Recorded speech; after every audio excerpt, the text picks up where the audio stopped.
Back in the bus, we drove right to the edge of the dead city. It was late, so we found a suitable house, broke in, helped ourselves to some food, had a shower, and found some new clothing. It felt odd and very uncomfortable wearing someone else's clothes, full well knowing they were dead, but we had no other choice. In the morning we awoke and had some breakfast. Again I tried the phone, but it was completely dead. The TV too had no picture. We left this house, 3 Crescent Road, and decided to take a walk down the street before finally leaving the city. It was almost as if we were cleaning ourselves of the past week, putting on new clothes, ready to rejoin the world in the next city and to explain to them what we had experienced, hoping they might also explain to us what had actually happened here. Down the street we found a place of worship. We both went inside and were surprised when we saw 3 people standing there. A man and a woman who was heavily pregnant stood together holding hands, whilst an oldish man stood in front. Delighted to see other survivors, we rushed inside, not even considering whether indeed these were friendly, but this time we were lucky. It turned out the man and woman were already married and were redoing their vows. The old man was a survivor they had found. He had taken the part of a witness, and Jenny and I would make up the numbers. It felt peculiar as Jenny and I sat down and watched this spectacle unfold. Here we were watching a wedding, when man and woman had died indiscriminately, and here man and woman were displaying their union, man's greatest strength, faith and love. The couple looking so happy together, and I couldn't help for reflecting on their happiness and thought of Jenny, who watched them intensively and cried many times. We had seen so much horror. To see some joy was an escape, for however little time it would last. I watched Jenny, and I wished I too could hold her hand and be the one for her, but whilst I knew in my heart feelings were stirring up, I did not see them from her.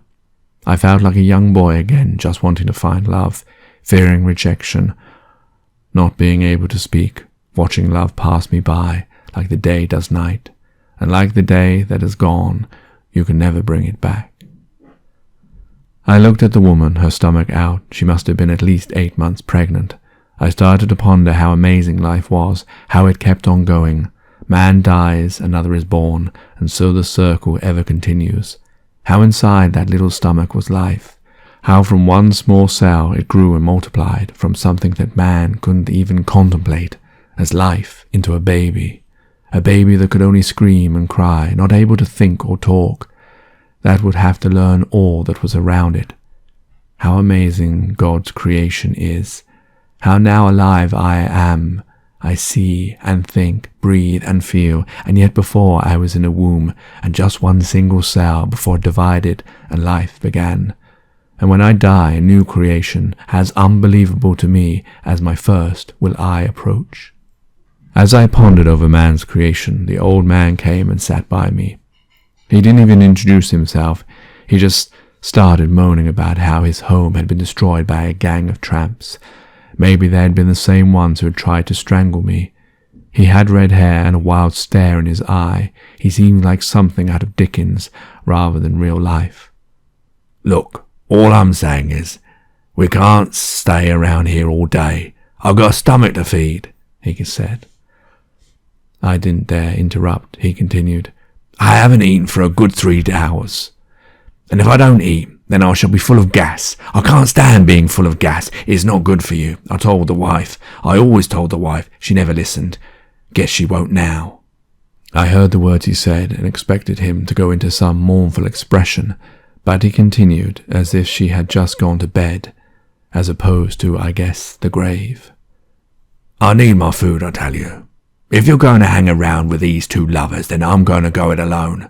Not like I need them anyway. All they do is stare into each other's eyes. Nothing can be done around here. Staring into each other's eyes is not going to feed my stomach, I tell you." The 2 lovers he referred to turned around and told him gently, "Okay, let's find somewhere nice." "Somewhere nice?" he started. "There won't be somewhere nice here. It's all gone, I tell you, all gone. All we got now is bloody tin cans, bloody baked beans. It gives me gas, terrible gas." The 3 of them walked outside. I took hold of Jenny's hand. I deeply wanted to say something to her, to ask her if she had ever considered remarrying, if she felt the least bit of love for me, if I could have some hope from her. Maybe it would make this whole terrible mess easier to cope with. But before I could even think how to say it, she looked at me. I felt she was just about to say the same to me, as her eyes lined up with mine, but all she said is, "I know." Could it be that she had thought the same as I? I know, I stuttered unexpectedly. "Yes, I know. They are weird, and we shouldn't go with them, but we don't have anyone else, and the company would do us some good." "Oh yes," I stumbled in as quick as I could, making her believe that was what I had been thinking, and she took my hand and we left, and followed out the 3 new strangers.